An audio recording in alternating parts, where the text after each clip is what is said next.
thanks to everyone for joining us today for this, what I think would be a very exciting conversation with Miss Elena Panaritis.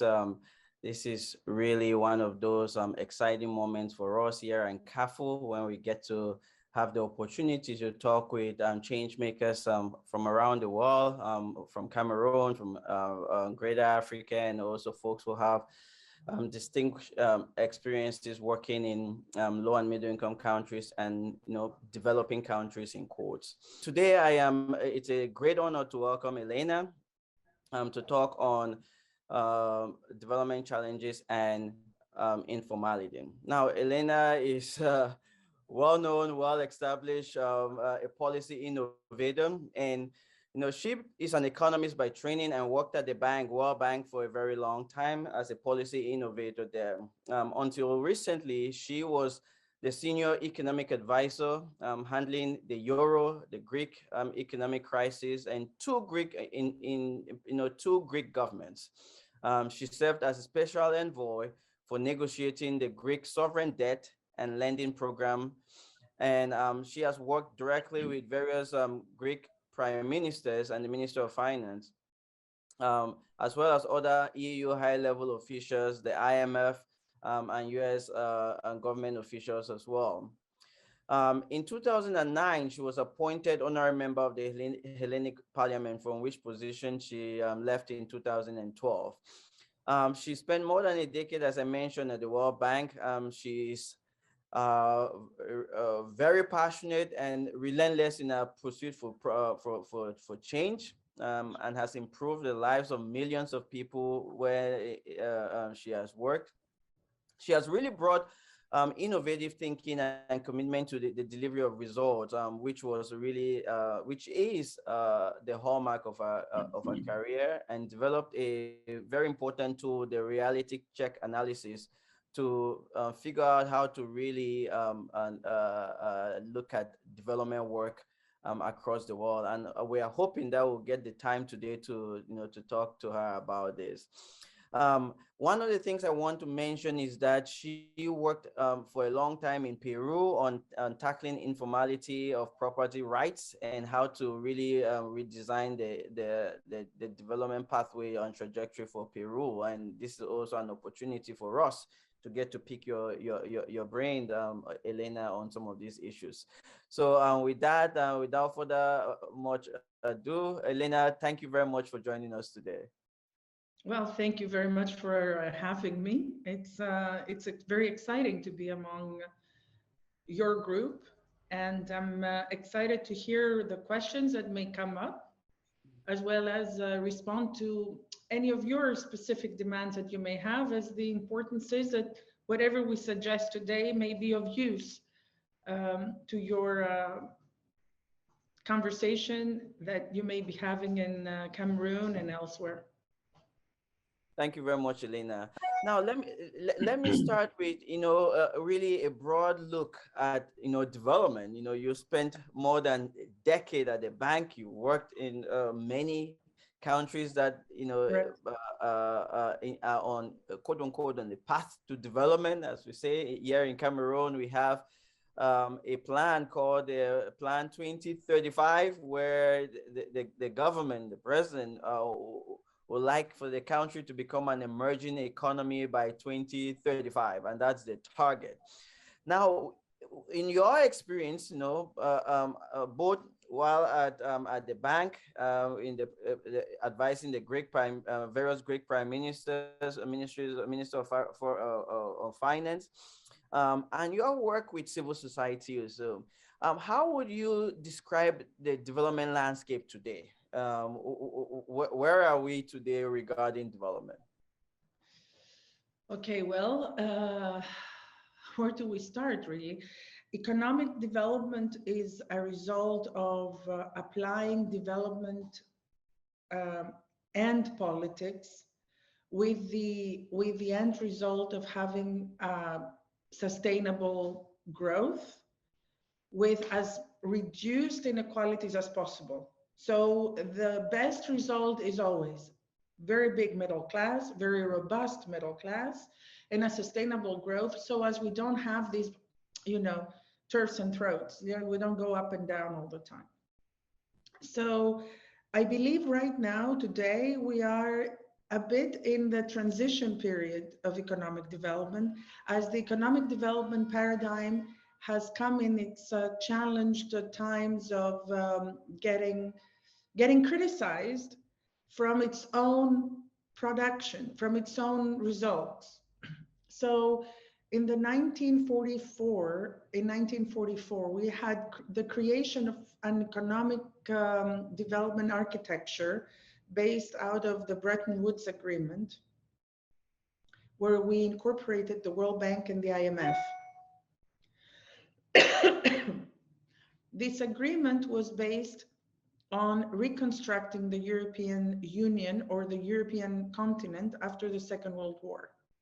This agreement was stretched to its limits, as it has been still in operation today, after the fact that we have had several other major events other than the World War. We have had the end of the Cold War now, and then we have had a major meltdown in 2008 with Lehman Brothers. We have had a major meltdown with the euro debt crisis in 2010, and a third major meltdown, which is generic to the whole world, which is this pandemic right now. So it seems that we are shyly moving to a new development paradigm that will be sketched with a new architecture, new organizations, but it seems that no one is really having, if I may suggest, the guts to really go ahead and do it, because it seems that we are very comfortable with where we are and we keep on wanting to work with what we already have, although we don't look like we are very happy with the results we're getting so far. Regarding, the current paradigm as you describe it, uh, um, the post World War II paradigm that you mentioned, and also the Cold War, post Cold War paradigm that you see. When we think of development, there is almost an implicit bias towards the less or the not developed countries or so that need to, in quote, be developed, right? There is that implicit bias. Now, from your experience, how has those not developed or developing countries, how have they fared within this international order? Okay, so let me give you a little bit of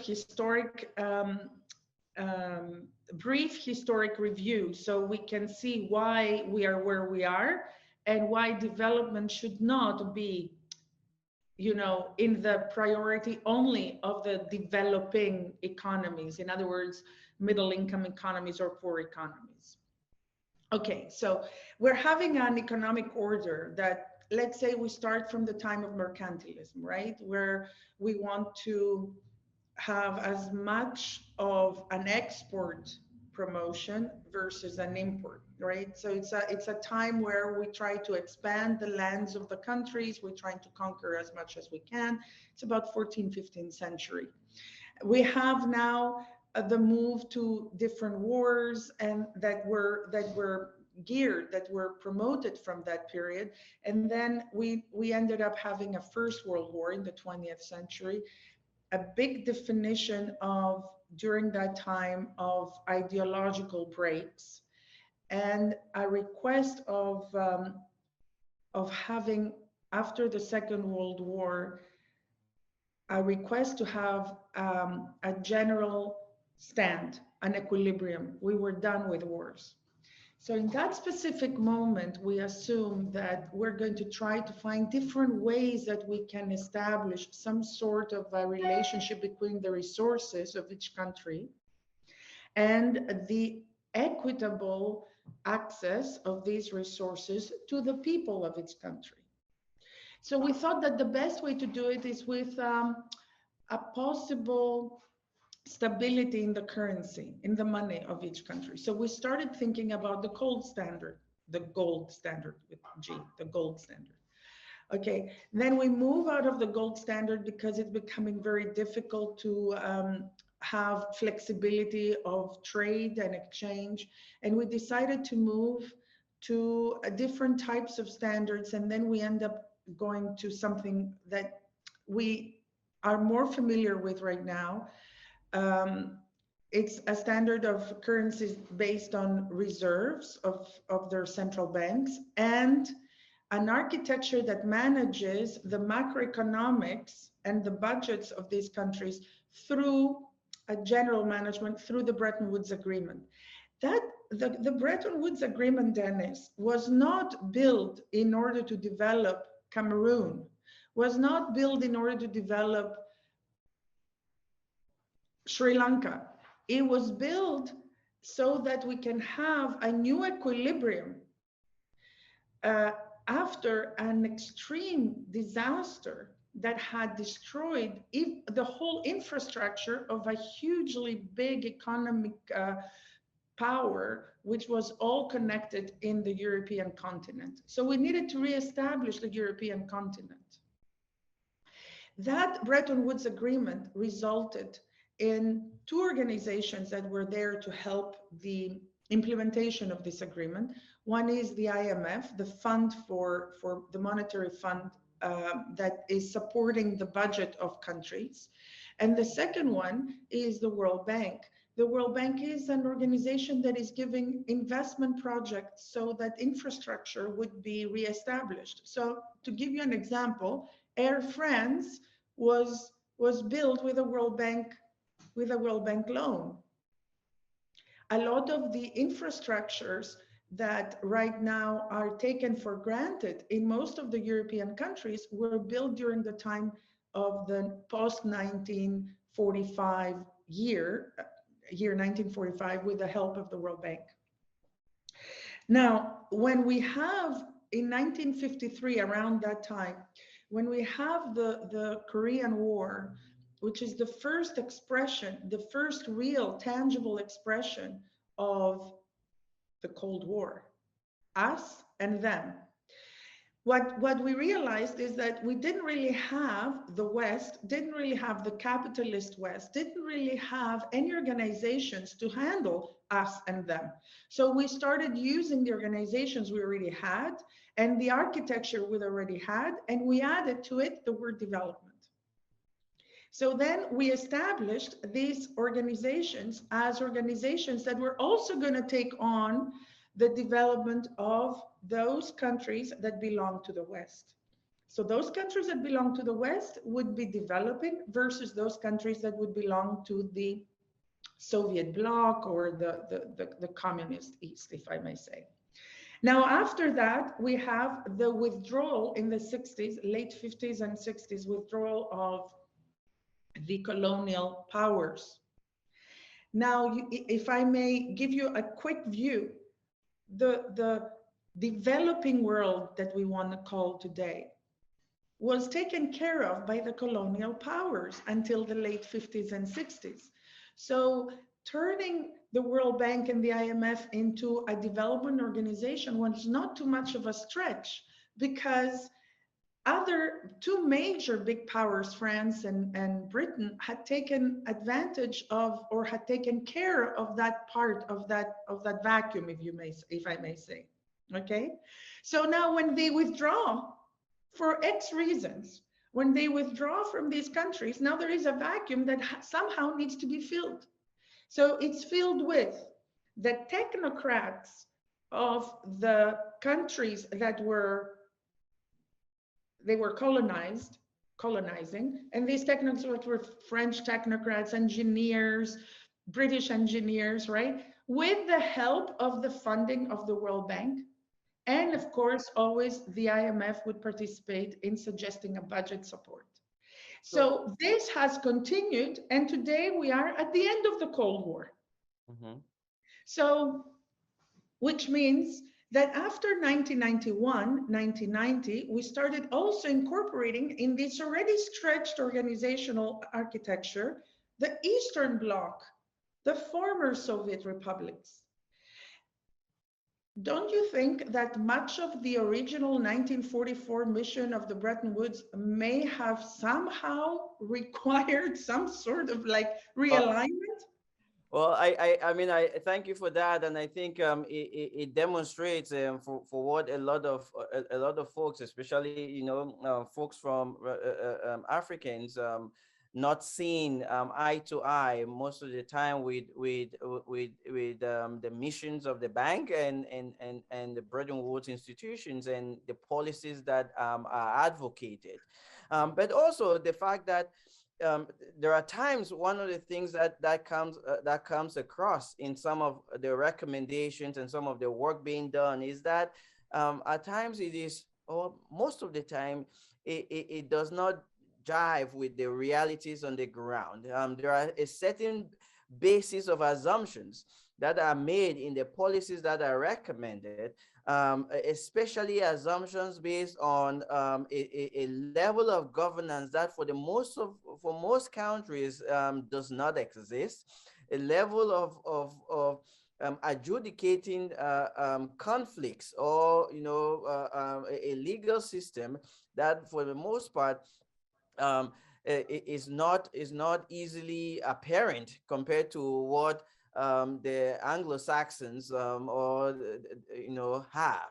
So in this current dynamic that you see, and working in a lot of these countries where there is a lot of informality, how do you merge the two, the recommendations that are coming, and also the, as we talk about today, the informal nature of most of the economies in these countries? Okay, so the important thing is to understand what is informality and how does it come about.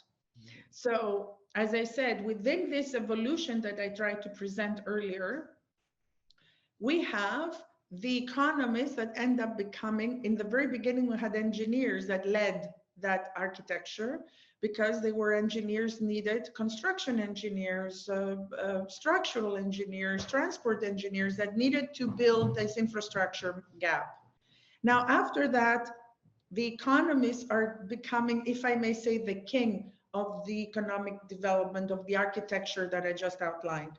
And that was because we had major defaults in the late 80s, major defaults in the late 80s. All of Latin America defaulted on they turned belly up. Now, what is very important to understand is that the economists, until even today, are educated assuming that institutions and the major elements that make an economy work, which are agreements, property rights, which are the facts that turn resources into tradable assets. A resource, labor and land, are the major resources, factors of production, we call them in economics, that are not traded in barter. They have to be represented somehow to be traded in the market, correct?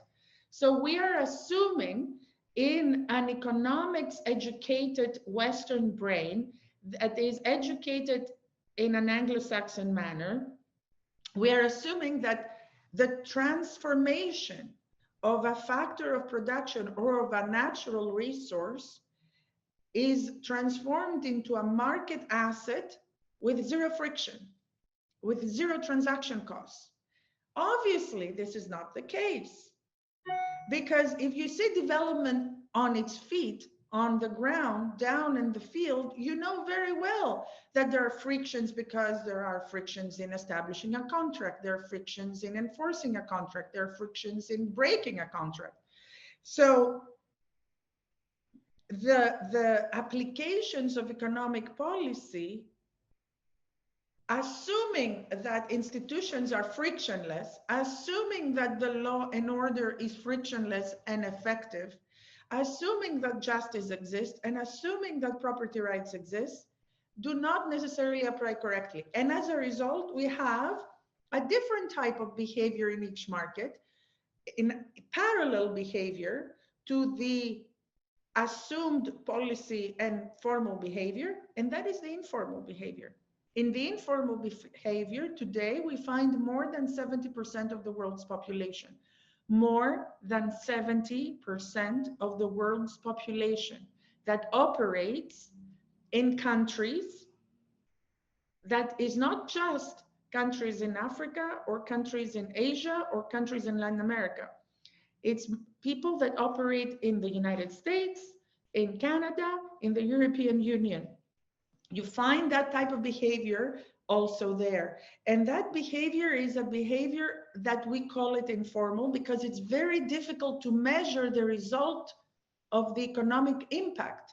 So you may have a very rich country as Cameroon, for example, very rich also in resources, but a lot of its labor is not measured and property rights are not formally well defined. I'm sorry.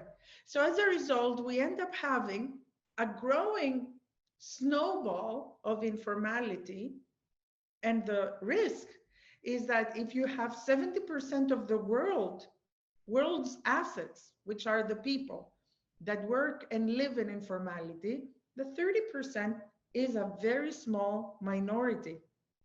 So we belonging to the 30% in entre guillemets, in quotation marks, it's a big minority, I would call it. So what we need to do in a new development paradigm, or in the paradigm that I should say we are gearing ourselves, we're taking ourselves to, is to focus in actually stopping informality and transforming it so that we can actually have incorporation.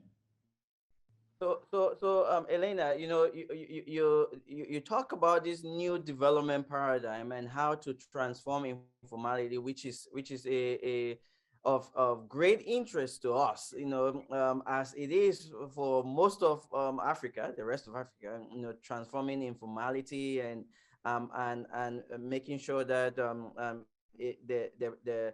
the productive labor in the informal sector is well tapped and is well captured in that the assets from the informal sector are somewhat I always joke, for example, my grandfather had a lot of land like many other many other Africans or so, but if they go to the bank today, they are considered really broke because that land and it has not been transformed into a tangible asset that they can it's not titled and all of that.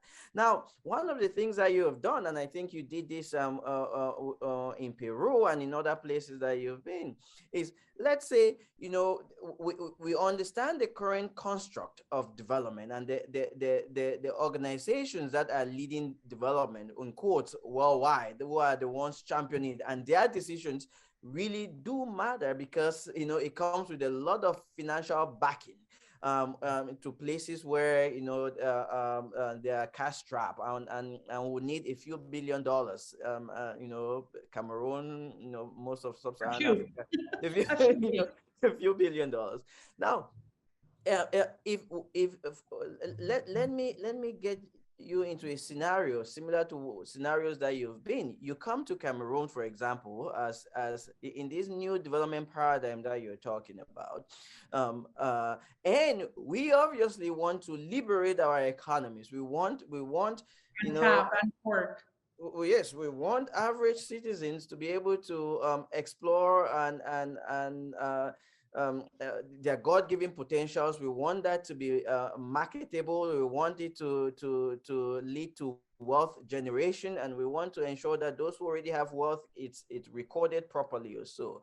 You come to talk to the leaders, in the Cameroonian leaders. How are you, from your experience in other sub-Saharan African countries, in Sri Lanka, in East Asia, how do you go about this? And I know you've talked about this reality check analysis. Yeah, I have developed a method called reality check analysis, and it allows the inclusion of two major factors for us to understand all the layers of informality. You see, Dennis, there is nothing more important than knowing what you're dealing with before you try to fix it. Unfortunately, a lot of policymakers and a lot of the development paradigm, advisors, consultants, and so on, they have 20 days to come up with a solution. They go to a country that we have very little time. Then we come back and see, has this worked any better or not? It's a little precarious. So it requires a little more time. And what it requires is to identify. So the first thing I do is I try to identify who are the winners and losers of the existing system today. So I first need to identify what is the existing system today. But we need to focus in one or two assets. So I would focus on land and I would focus on labor. And then I would, because these are the major, these are the basics of an economy. And try to identify how difficult is it today, as we speak, in this specific country, for a laborer to be fully measured, to have a full return of their 1 hour of work, yeah? And how effective is a property right for his personal existence and or hers or theirs personal existence, and how effective is the property right of whatever they own or they use. So it is important to identify first, today, how difficult is it to prove the existence of a person, and how difficult is it to prove the existence of an immovable asset, okay? That's one. Two is we need to go historically and find out if today we have 10 impediments in finding 10 steps, if you wish, in getting to the proof of existence of a person or of a property asset. Has this always been the case, is the question. How was it 10 years from now? How was it 50 years from now? How was it 100 years from now? And you may find out that there was a time that there was no impediment at all, or there was a time that there were more impediments and therefore they were reformed or simplified. And then there were times that the impediments started increasing.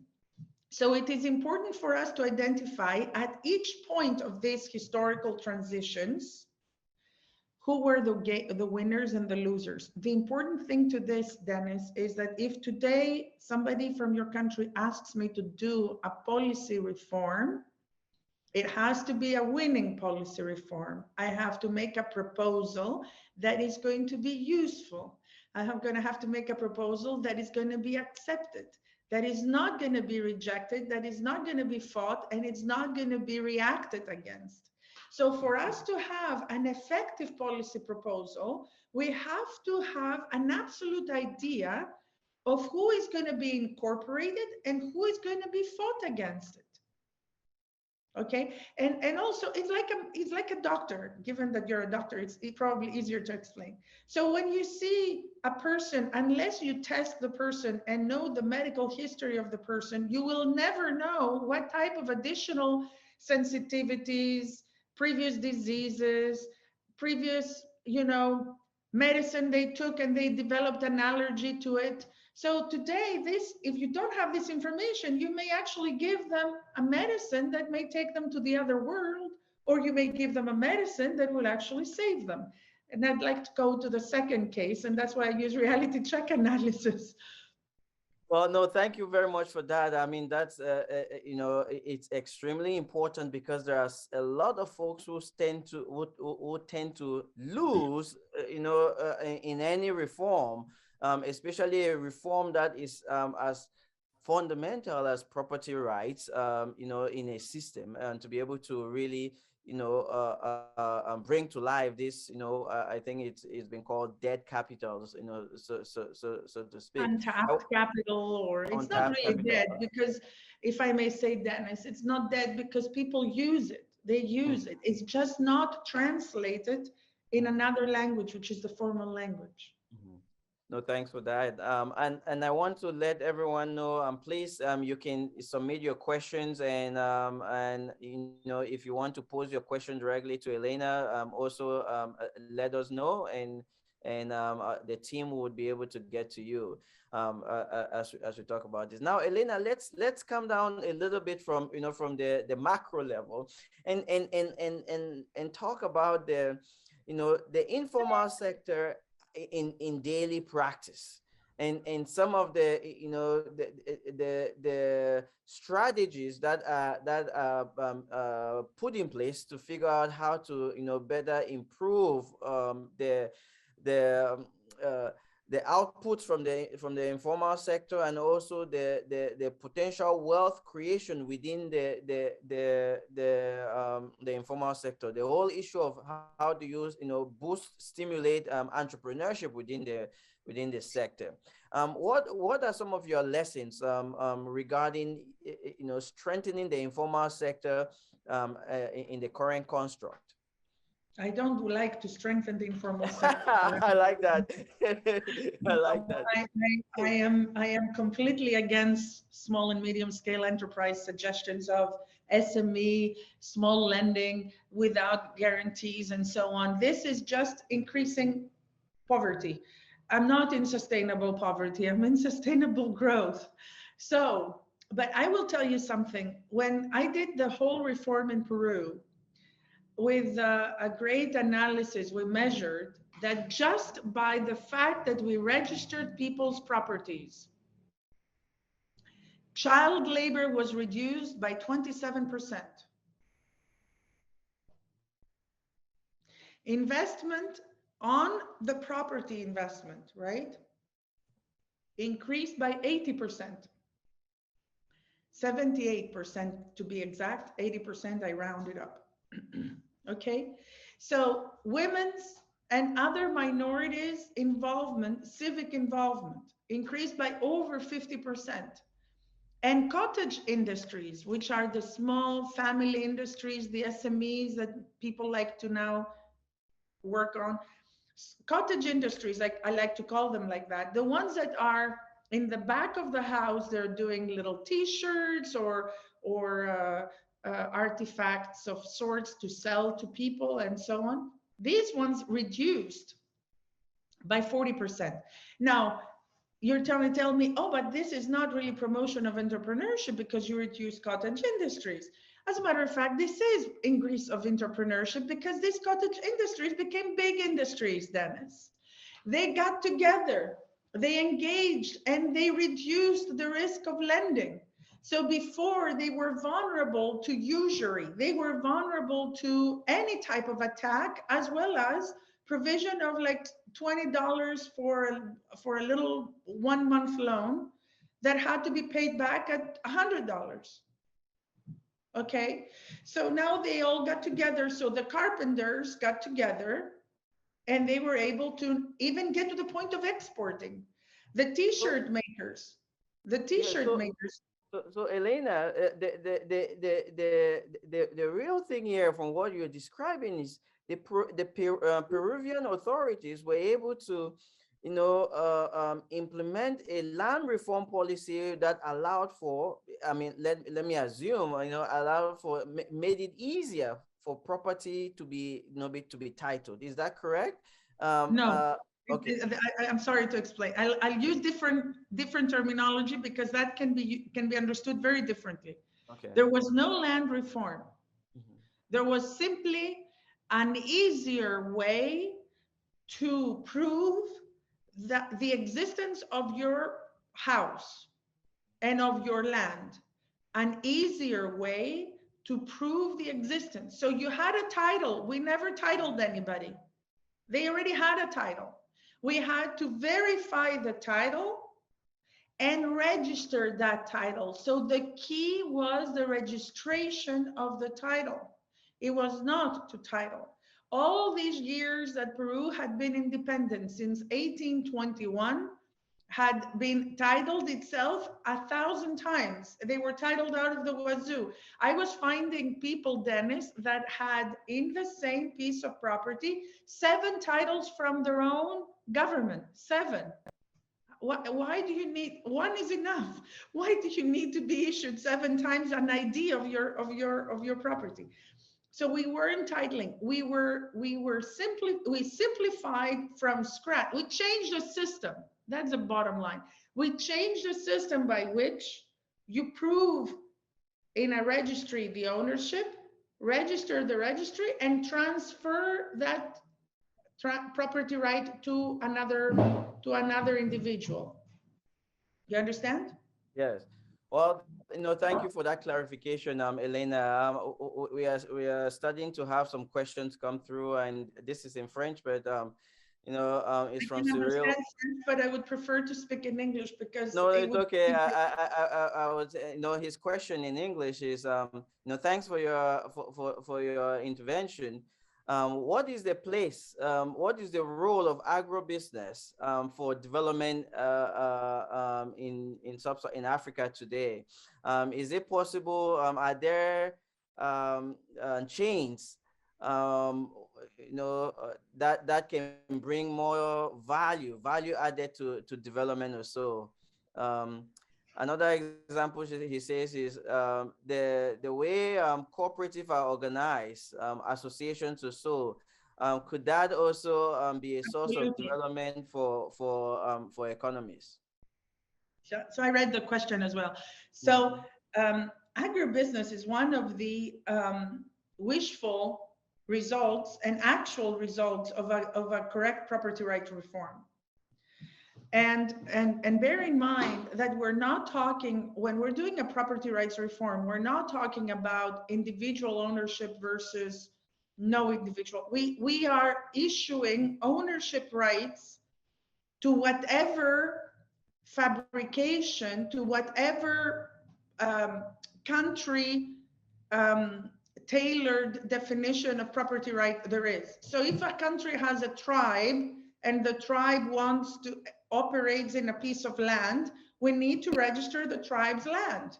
Maybe they don't believe in individual ownership, the tribe. That's fine with us. We don't want them to change their beliefs and their culture, but we want them to be having a security so no one else is trespassing that. So if, let's say, the cooperative will register the cooperative in the name of the cooperatives as a cooperative, and that's it. The cooperative then operates as a legal entity. The cooperative can raise funds. The cooperative can be a productive entity and export. The cooperative can produce. The cooperative can do whatever. Can share dividends among its own cooperative members. Okay, Yes. so 100% in favor of the fact that, and I give you an example. In Peru, and I have to also say that we have to be very careful because it's not just property rights, okay? You need property rights as part of a sequencing of institutional reforms. So you need to have macroeconomic reforms first and a banking system that works. So if you have no banking system and the banking system is statal, is government, no matter what you do on property rights, you will never see the results. You understand? Yes. So in Peru, we had everything, we had minus 17% GDP growth.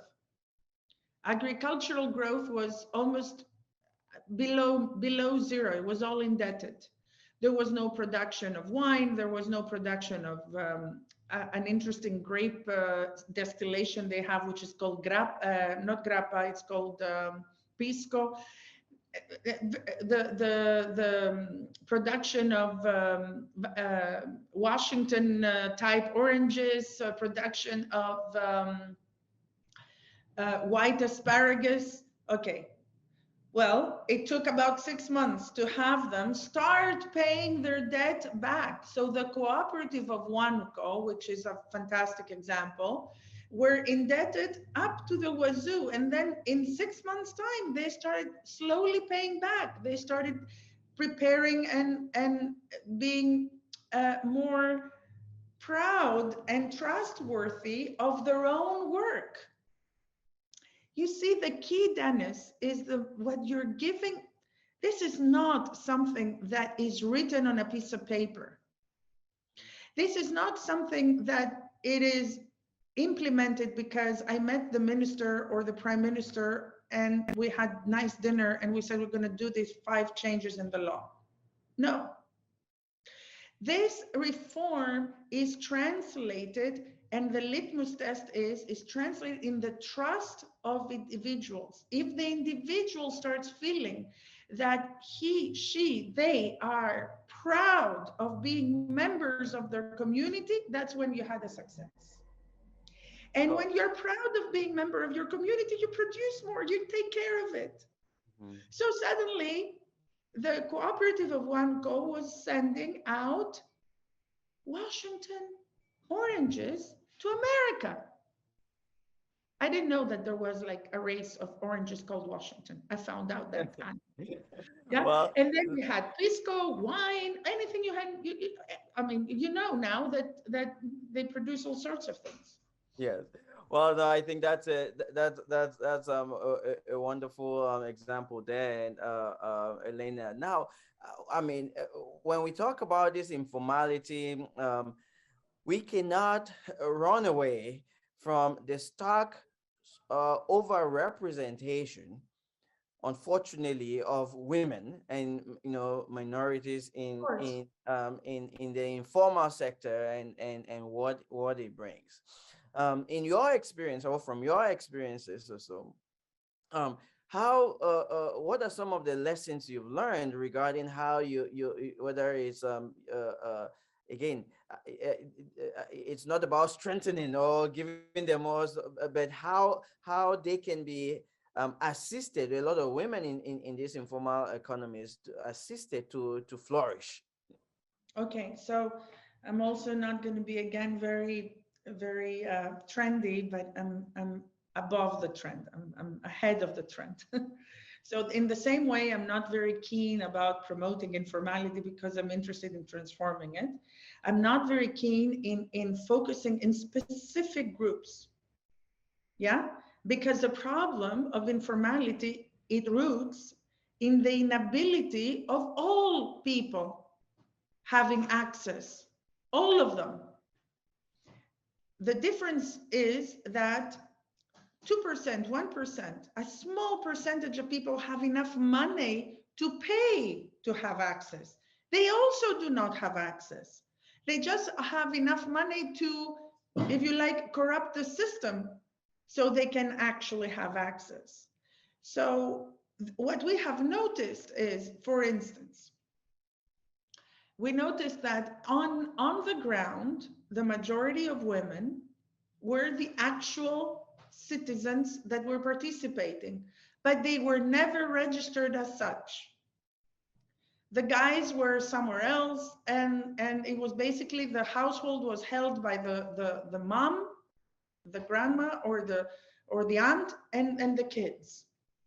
The kids were not able to go to school because if mom had to go work and aunt had to go work or grandmother had to go work, somebody had to stay at the house, otherwise the house would have been taken away from anybody, and there would have been no way of recuperating that house because you had no security of the house. You had no ability of recuperating institutionally the house.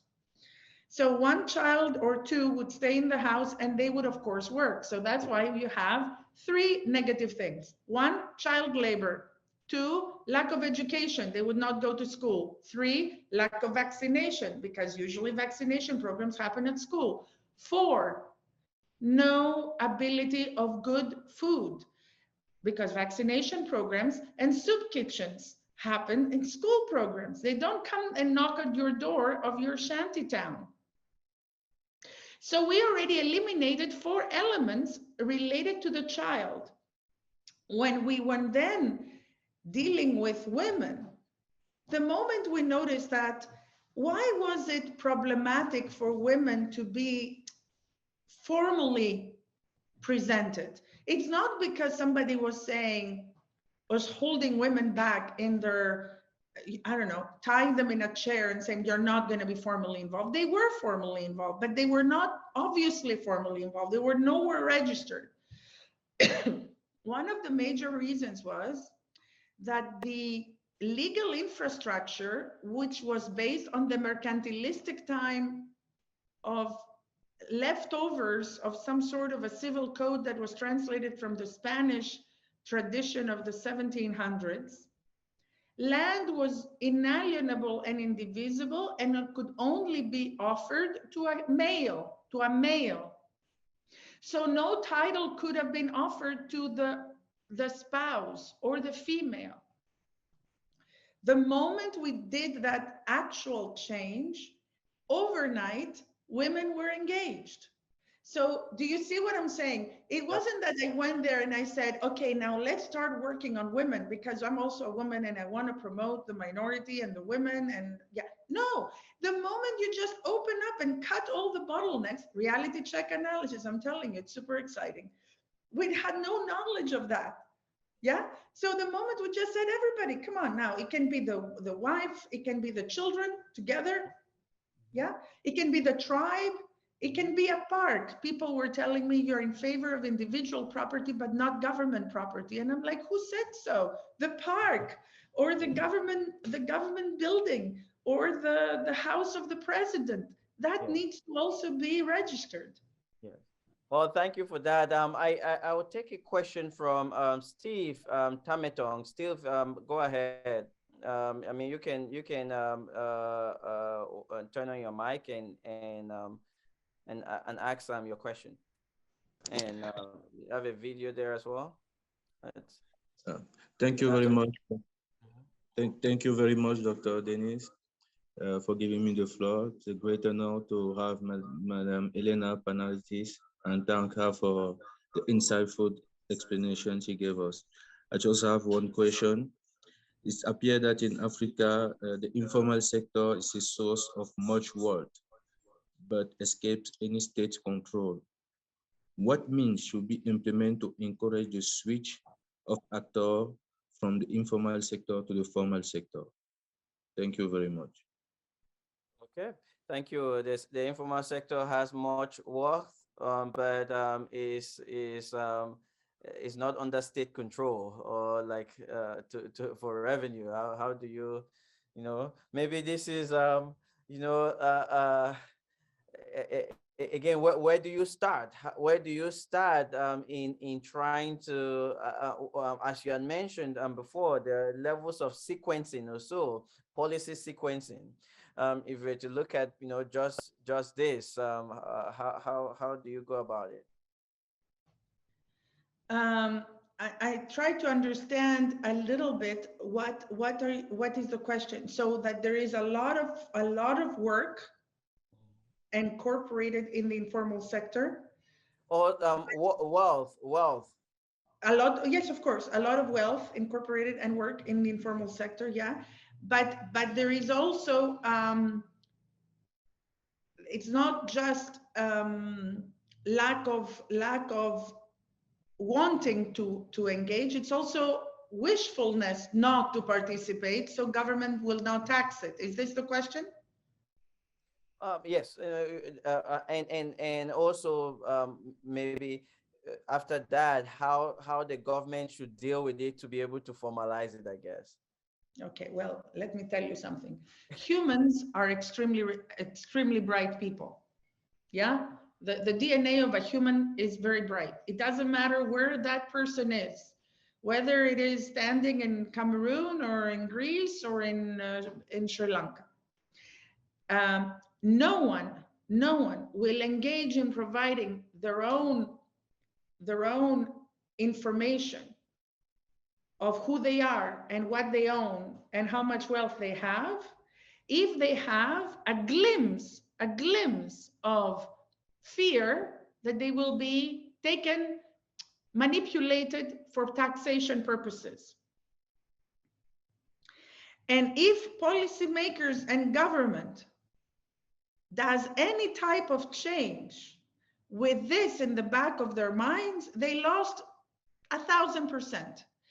And the majority of the failures in any of these efforts is because government thinks it's smarter and policymakers as well. And they think that because they have gone to Harvard Business School or they have a PhD from somewhere, University of Chicago, they can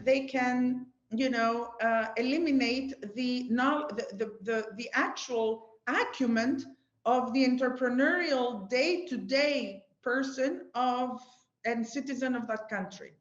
Wrong. So if we want to formalize so that we can increase taxation, you lost by hand. No way, you're never going to win. If you want to formalize, you need to change the formals first. Because the reason why we have informality is because the formal infrastructure is so thick and so impossible to penetrate that even if you put them in for the first time, let's say you have them jumping, they cannot stay in. They get spitted out right away. Yeah. So, as Lampedusa says, the amazing Italian writer, if you want to remain in power, you have to be ready to change. Yes. Okay. Well, no, I think that is so on point, because here at the foundation we actually worked with some business owners trying to get them registered, but even when they had registered, the system was not was not conducive. It's too burdensome, for them. Dennis, let's be honest. Let's be honest. I'm not going to talk about Cameroon. I'm going to talk about a country like Greece that has gone through 10 years of big disastrous debt crisis and a whole wave of reforms, one after the other. One of these reforms was, we want to repatriate money. So the people who have not had a tax ID or have had a tax ID of a small city, of a small person, of a small citizen, of a small income, and but we know, or they hold money abroad, we will give them a policy of immunity. So you bring all your money in, and we will not tax you for the first 3 years. Okay? If you have a history of a country that the only thing they do as a country and as an authority is to tax people or mistreat formal people or mistreat the taxpayers, who in his right mind would actually bring a euro, a dollar, or any type of currency in the country? Right? Who in his right mind would like to open a tax ID in this country? No one. So you need to generate an environment of trust, first and foremost, so that taxation is nothing else than the price you pay for a service you receive. So if the service is security, obviously you will pay the price, because it is much more expensive to be informal. You have to pay all sorts of other security people, right? It's super impossible kind of remain informal. So if we make it cheaper to be part of the formal sector, again, people in their right brain, they would prefer to be there. Thank you very much for that. Now we have Francis with a question, and then there are a couple of questions in the chat as well. Francis, please go ahead. Thank you very much, Dr. Dennis. Thank you, Elena, for having enlightened us a lot on the issue of informalities and development strides, especially in the third world. My question goes thus. Considering the fact that the informal sector plays a lot of role in the enhancing development, what can we do to bridge the gap between the formal and the informal sector so that they can move together to enhance developmental strides, especially in the third world like Cameroon? Okay, I think she mentioned that a little bit, but let me add some questions to you, Elena, since we have this. So Gwendolyn is asking, Gwendolyn Yambi says, I want to know the place of equity in the two areas that you focused on, which is labor and land. Her interest is, what about what is the place of equity in that? I don't understand the word. I don't understand the question. Place of equity, meaning? what is the role of equity, of equity in land and labor that you highlighted earlier? What is the background of the person asking that question, so I can understand better the question? Because land and labor is equity. Okay. I don't know her background, but I think it's an issue of the equitable distribution of labor land. I know it's not clear. Let me take. So you're saying how do we get? The question is, how do we get to optimal levels of labor and land? Yeah. Yes, that is one. Yes, go ahead and make some comments on that, and then we'll take the next Let me question. see. Is this a question? Is this Kyle? No, this is who? Gwendolyn. Gwendolyn, I want to know the place of equity in your two areas of focus of labor and land. I don't fully understand the question. If it is equitable growth, optimal level, Pareto optimality in economics, optimal level of use of resources occurs when you have the highest level and the quickest level accessibility.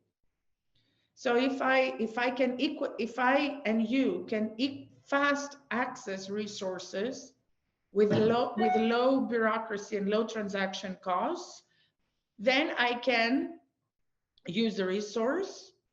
If it doesn't work for me, then I can move to another resource. So let's say I'm a labor, I start a job, okay? And I start working with you, Dennis, in your foundation. But after, I don't know, 6 months, I realized that I really don't like it. If I can quit easily, and then I will be easily able to find another job, then I will not be out of a job for a long time.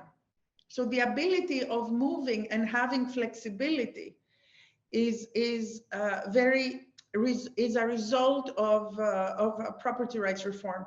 If you have a property, let's say, which is only 1,000 square meters, and in 1,000 square meters, you use a lot of costs to develop it, to work the land. If you had, however, 5,000 square meters, it would be the same amount of cost, maybe a little more, but you would be having much higher return, right? If now, because you have a much more fluid property rights system, and then you can either purchase the other 4 square meters, or you can purchase the other 4 square meters, or you can get a loan to purchase the other 4 square meters, or you can find 4 other people that have tangential amounts of lands, and then you can have them cooperative with you, like shareholders with you. I mean, you can have all sorts of different options, as opposed to when you're in a very rigid environment. I have 1,000 square meters, and what do? You know, I can only get so much production out of it. And then you become, you nag and you become miserable, and then you ask the politicians to help you. And yeah, no, thank am you I very answering the question? I'm not sure.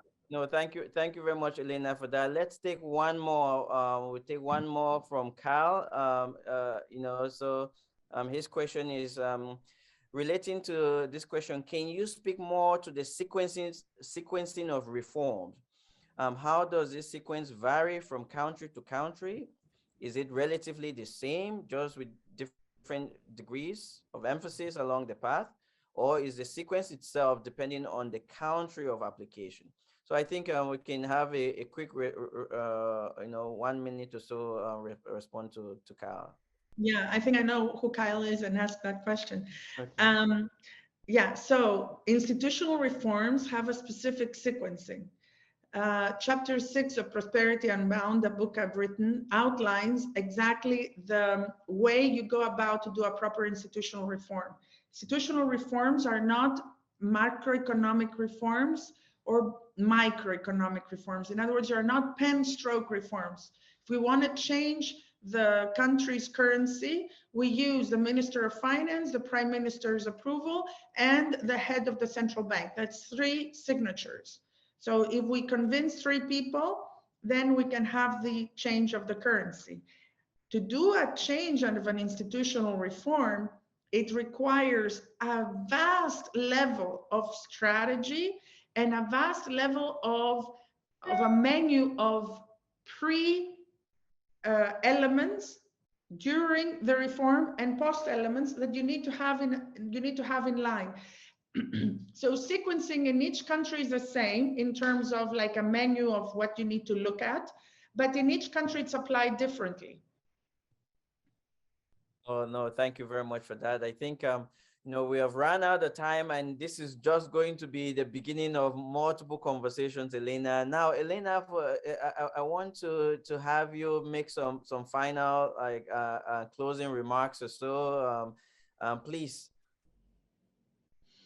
Well, first of all, I want to thank you because the questions have been very, very enticing and deep. Thank you very much, Dennis, for giving the opportunity to talk to a group of people that I think it's important because your country is in a very important place to have a change. And the other element that I wanted to mention is that if we want to be successful, if you're a policymaker or if you're an advisor to a government, and if you are the government itself, you really need to know what the heck you're doing. In terms of knowing what you do, you really have to know the history of the specific sectors and design where you want to take the country to. Now, because these are very big questions, okay, I suggest for each reform government to look at 2 major elements: property rights in land and property rights in labor. If you do make at least enough of an analysis to know why you are where you are and what are the interest groups that are involved, some of them are present today and obviously there, some are latent. You don't even know they are here today because they are hidden, they're not around. That's why history is important to identify it. So if you're a government or a policymaker that advises the government, these 2 key areas are, as I said, key areas, very, very important points. And then once you identify what are your problems in those 2 factors, land and labor, why, in other words, you are in that stalemate today, and who is winning and who is losing, then you could start thinking of a possible solution. Never design a solution that fitted very properly in your neighbor country, Côte d'Ivoire. Never try to find a solution that worked perfectly in France because you happen to have the same legal system. Never try to copy and paste. Look at the problems of your country historically within your country. And once you devise and find out exactly where you are, call me up, I'll help you put your strategy together. But at least you're together, you're somewhere already there, okay? Thank you very much, Elena. Thank you Thank you very much. much. It was a pleasure being here. No, Elena, the pleasure is ours, and we hope that you'll be back soon to help continue this conversation. Ladies and gentlemen, thank you for your patience and thank you for your engagement with this. This has been a really enlightening conversation with Elena Panaritis, and wish you the very best for the rest of your day. Good afternoon, good evening, wherever you are. Bye-bye. Bye.